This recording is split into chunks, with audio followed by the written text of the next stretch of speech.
Hey everyone, this is Discjunkietv and welcome back to Secondhand Sickness.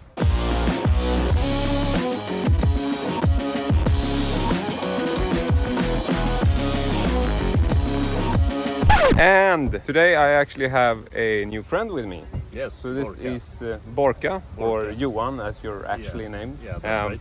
First time with seeing you. Yeah, so never met him before, very nice guy. And today we are back at my favorite flea market. So we're gonna see if we can find anything as usual. And I don't really need to build this up, so let's just take a look around.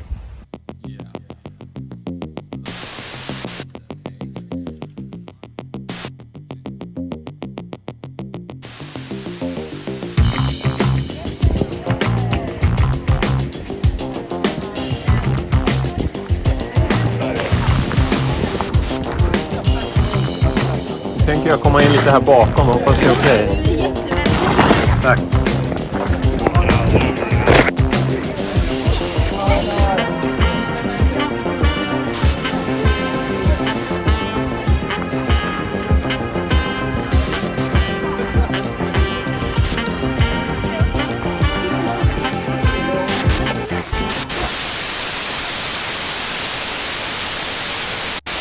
Alright, so I am back in the man cave. I actually thought I would show you today's finds. I won't be joined by Johan aka Borka for the rest of this video because this was more of a social visit and he basically just wanted to join me for the flea market, and you know, we didn't really have the energy to shoot a combined video follow-up, so I decided to follow up just showing my finds as of today.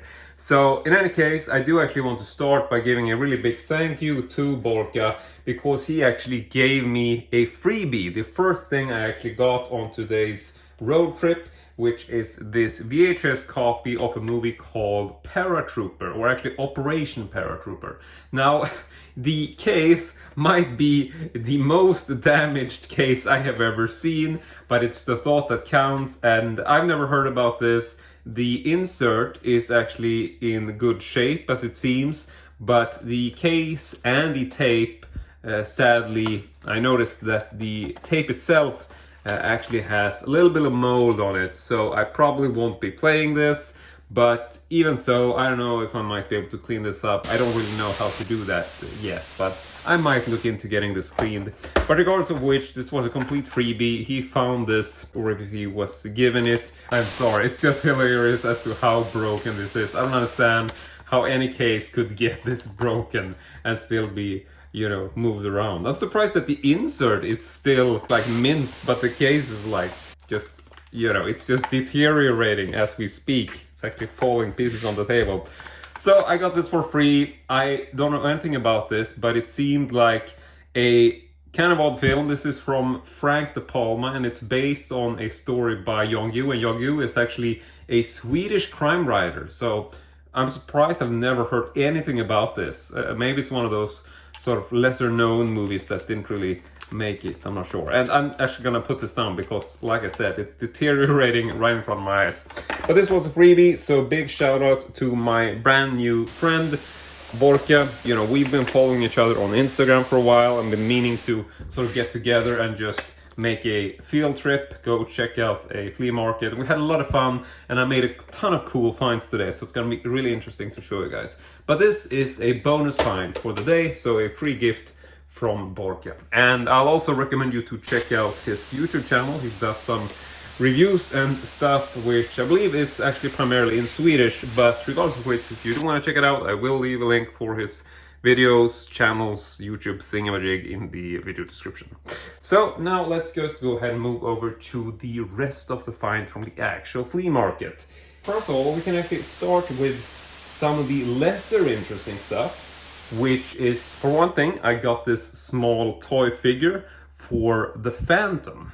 And the Phantom is, I think, a character which might have been mostly known in Europe. I don't think he was as popular in America, but he was very big here. He is simply called the Phantom. He has a dog, which I believe is called Devil. The dog is not included, but I don't know much about this figure. It's a very sort of hard plastic figure. It doesn't have any sort of flexibility to it. It says copyright KFS, and I really don't know what that is. I haven't had the time to Google it, but I'm pretty sure this is probably a cheap figure. But regardless of which, it looks pretty vintage, and figures of the fandom aren't very common. So even if this is not a collectible, I don't know, you can see that the collar is a bit scuffed on the nose there, so he looks a bit on the cold side. Maybe he's coming down with COVID or something. I don't know what's going on there. But regardless of which, thought this was a cool find. And I got this actually as a pair, so I picked this up, and I also picked up a second toy figure. And this is something I knew about from before. I don't remember what this character is called, but it's a very strange sort of like American footballer type guy. But what's cool about this is that this is not any footballer. You just put the legs down like this, you can actually push the head. You'll notice that this is actually some weirdo monster. You can actually see that he has an actual American football in there, and then he has some bizarro eyes there as well. I don't know if you can actually pop this up. Oh, you can, I didn't realize. Okay, so there you can see it's actually like a bizarro crocodile monster figure. And this is, I don't really remember what year this is from, but this is one of those bizarro toys which was part of the Ghostbusters lineup toys, I believe based on the animated series.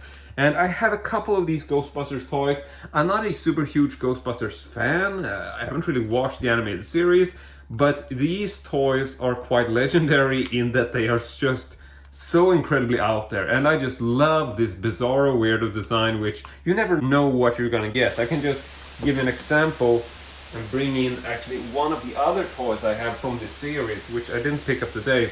Here is one of the Ghostbusters, and a lot of the time you will have these figures which you will have this really bizarre transformation stage. For example, this one, you can push down the little backpack there, and there you can see the face actually transforms, and it's really quite a clever design because it makes him like super animated, but it's actually just a really clever sort of trick where you will actually have like a double face. You can hardly make it out. You can see that he actually has two set of eyes and a double nostril, and then basically makes it look like he's sort of being stretched, but he's actually not stretched. It's actually just the head moving partially out, and you can actually see the double head if you look from the top there as well. But it's a brilliant design, and this is the kind of stuff that I just love, and the reason why I think these toys are so cool, because they tend to make these really cool and very interesting transformation procedures. And here is one of the few others that I have. I don't know what this character is called, but he also has like this little pull-up head, and then he can also move his arms in a very weird way. Once again, no idea what this character is what it's supposed to do, but I just love the design. They're so quirky and bizarre and funny little characters. So I was really happy to pick up this strange American football type guy for my Ghostbusters toy collection. But I'm gonna move the other toys out of the way that I didn't pick up today, and we are going to continue by looking at the rest of the finds. Now I can mention that the other toys I got, the Ghostbuster, the orange figure, this was actually something that I found in the house when we moved in, whereas the other one I think is another second-hand shop or flea market find. I forget where it was, but I'm pretty sure I've documented that at some point. But these are the only two toy figures I got today, but still really happy about those, and these cost me 60 Swedish crowns for the pair, which I thought was fine. So not a whole lot of money spent so far. I'm pretty sure they are worth that. But next up, I want to move over to probably the most interesting of today. I'm not sure, but I think this might be the most valuable. I'm not again sure about that either, but I am really happy about this. So I got actually 2 packs of playing cards. This is definitely not my category, and I was actually thinking that I was going to pick these up for my friend Stefan, who is a magician, and he's also very much of a card aficionado. And so I saw these which say Novelties, MFG, and Sales Corp St. Louis. And nothing I am familiar with. I basically just saw these and thought that, you know, these look kind of vintage, kind of cool, kind of odd. And so I started photographing them, and I know that a lot of the time, you know, Stefan will want to see the actual cards to sort of determine, you know, the age, or just like if they're interesting cards. And so I started taking the cards out, I started photographing the box, and then I'm pulling the cards out, and that's when I realize that these aren't actually normal playing cards. And there is the Joker. He looks a bit quirky, but as far as the rest of the cards, these are actually nude model cards. So definitely wasn't expecting this, and I'm not really sure how much I'm gonna show. They're not like anything that's sort of super XXX rated or anything, but they are basically just pinup cards with nude models. So there's, you know, there's breasts and, you know, maybe not hardcore stuff, but yeah, you will have, you know, tits and strange poses of various natures. So yeah, I'm not gonna show too much, but just so you get a bit of an idea of what vintage there are. I mean, they're pretty soft. There's nothing sort of hardcore. There's no penetration, no sex or masturbation or anything. It's just basically just pinup cards with the tits and stuff like that. So either way, not really sure if there's any collectible value in these, but they are in really good shape. This one is a bit worn on the outside, but the cards seem mint. The box itself, slightly worn and broken on the side. But I was actually able to pick up two of these. So this one, which is partially, or well, it is actually open, and you know, it's you know, slightly damaged on the side. And then I got this one, which is actually partially still sealed. It's almost open, but you know, it hasn't definitely been open as far, you know, it actually still has the weirdo seal, which is actually like a, you know, playing cards pack, small little, you know, label there with $1. I don't know what that is. So got two of those for 50 Swedish crowns. That's €5 for the pair, which I'm definitely sure they're worth that. I'm not saying they're super collectible, they might not be, but for me, I'm really happy about this because I definitely love playing cards of the erotic nature, and totally wasn't expecting this. So I'm probably gonna have to start looking at playing cards from now on, because this shows you that you can definitely make some cool scores if you just, you know, do some digging. So that's really fun. Next up, we are going to move over to a big bag of stuff. And this is something which was also pretty unexpected. And I say unexpected because when it comes to carboot sales, especially this year, and actually, you know, the last years, I would say generally, it's becoming really, really difficult to find any kind of videotapes in the wild. And, you know, I'm a really big fan of videotapes, especially like the old, really vintage, early rental stuff. I love collecting these just for cover art and display, and I just really like the nostalgia factor of tapes. And, you know, I'm a big tape collector. I have a whole bunch of stuff in my collection, but it's very, very unusual these days to actually find tapes at carboot sales. But today was an exception. Today I actually stumbled over a box of videotapes and I started digging through these and I actually found some really cool ones which I think were worth the money. So these tapes I paid 10 Swedish crowns per tape, and then I was able to do a little bit of haggling, so I got down the price a little bit further, but generally 10 Swedish crowns per tape. So that's like €1 per tape. So starting off, we have one from Stephen King and Clive Barker. This is called Evil Highway. Have not heard about this. This is not a collectible tape by any means, I would say. This seems like a later 90s release. It actually says copyright 1997. So yeah, not a film I'm familiar with, but I mean, for 10 Swedish crowns, I couldn't pass this up. I thought it was actually quite an ugly cover, but regardless of which, definitely worth the money, I think. Next up, we have an older one. This is from a Selfie video. It is called The Prize. It's a film with Paul Newman. Not a film I have seen or am particularly familiar with, but in any case, worth the 10 Swedish crowns for sure. And this one still has the original label. Here, there we go. Got the price on there. So it seems to be the right tape. Pretty good shape. So that is the second tape of the day. Then we got, well, actually the third if you count the Operation Paratrooper, but the second in this lot. So third one, this is Fight Back Mac. Not a movie I've heard about. This is also from Selfie, and you can see, not really sure if there is some water damage. I noticed there's a weird sticker there which looks a bit odd, so maybe some moist here, but don't know anything about this. Seems to be some sort of thriller or action movie. And this is a bit odd though. This, I wasn't sure like if this even is the original tape, but I did notice that, you know, it seems to be missing the label, so maybe this has been, you know, recorded over, I don't know. Looks to be questionable shape, looks to be quite dirty on the interior there.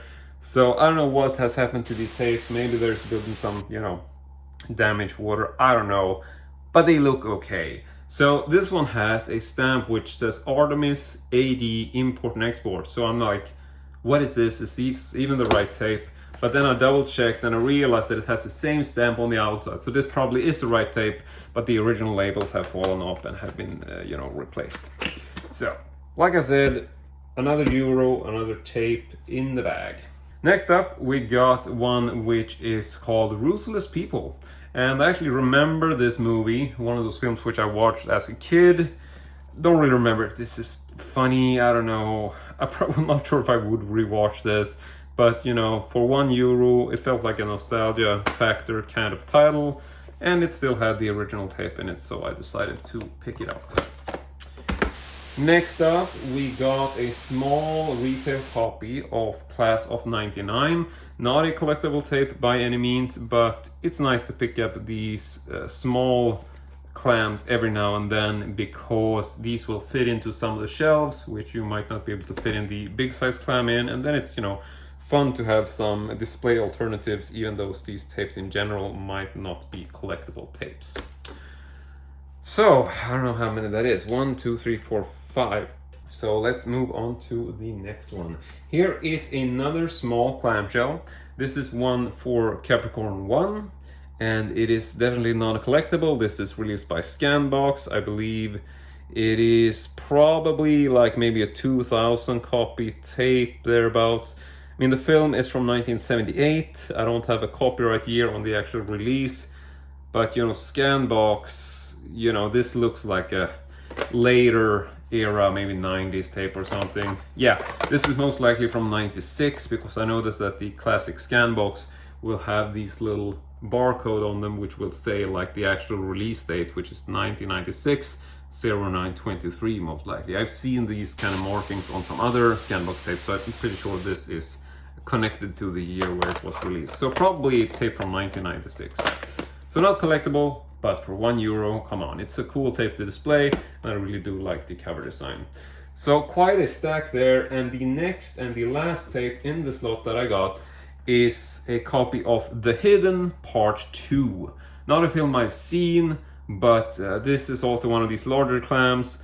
Bit of damage there on the cover. This is from 1992, but I thought this looked like, one of these sort of, well, maybe not a collectible title, but for €1, I thought, that's probably what it's worth, no more nor less. So that is it for today's VHS bundle. But I thought these tapes were kind of fun. I mean, for €1 each, I definitely thought that they were worth it. So let's just go ahead and move some of this stuff out of the way. I'm going to try to fit things in frame and move over to showing you the last item of the day. Now, the thing is that this is all the stuff that I got at today's carboot sale. But after I had driven home, spent some time with Borka, started talking, checking out the man cave and stuff, I went to drop him off for the bus so he could travel back home. And as I'm going back to my house from the bus stop, I actually noticed that one of my sort of local yard sales is open. So I stop off at this yard sale, talking to, one of my general sort of flea market acquaintances, because I tend to see this guy at the same flea market as I go to, and he sort of has a yard sale of his own, which he sort of opens every now and then. So I stop by this yard sale and start going through his stuff, and I actually find this small vintage table, which I'm probably going to feature in one of my other upcoming videos, but I thought it was a pretty cool table, and I got this for 150 Swedish crowns. But on top of this, I also made one more find, which I thought I would show you today. And this was a very sort of spontaneous little pickup of this vintage bottle, which I'm pretty sure it's a liquor bottle. I would assume so, because most bottles are liquor bottles, but this one is pretty cool because it is actually shaped like a lady, as you can see. And this is, I believe, a German brand bottle. It is from a company which is called Depose or potentially Kefla. Let's see if you can make that out, but that is Kefla. I believe Kefla is the brand, whereas The Pose is probably the series or something, I don't really know, but you can Google that. Pretty sure you can find this on eBay. I found one and I think it went for something like 60 or 70 US dollars. Not sure if that value or that sort of pricing is accurate, but I got this for 20 Swedish crowns. It's nothing, it's peanut money. So I definitely thought that this was worth the pickup. It is definitely quite an odd bottle, and like you know, I'm always a fan of picking up these sort of nostalgic, somewhat erotic curiosities like this. So this is typical stuff that I would want to get. But yeah, I would say that is probably it for today's finds. So quite a mixed lot for sure. Gonna see if we can move things into a bit of a better view. But yeah, this is pretty much all of the stuff that I got today. So one free tape. God, nothing really fits in here. Here we go. So one free tape, then we got the 2 figures on top of that. Then we got the double deck of playing cards there with the erotic images. We got all of these tapes, 1, 2, 3, 4, 5, 6, 7. 10 Swedish crown teas. I actually bundled this down, so this was supposed to be 70 Swedish crowns. I got it to 50 Swedish crowns as a package deal, so 2 of these were basically free and the rest were 10 crowns each. And then we got the extra little bottle for 20 crowns and a table for 150, but that's not really going to be discussed today. So that's it for today's video. I really want to say thank you very much for watching. I want to say a special thank you to Borka for the free tape, and be sure to check out his channel. And apart from that, I just hope to see you all next time.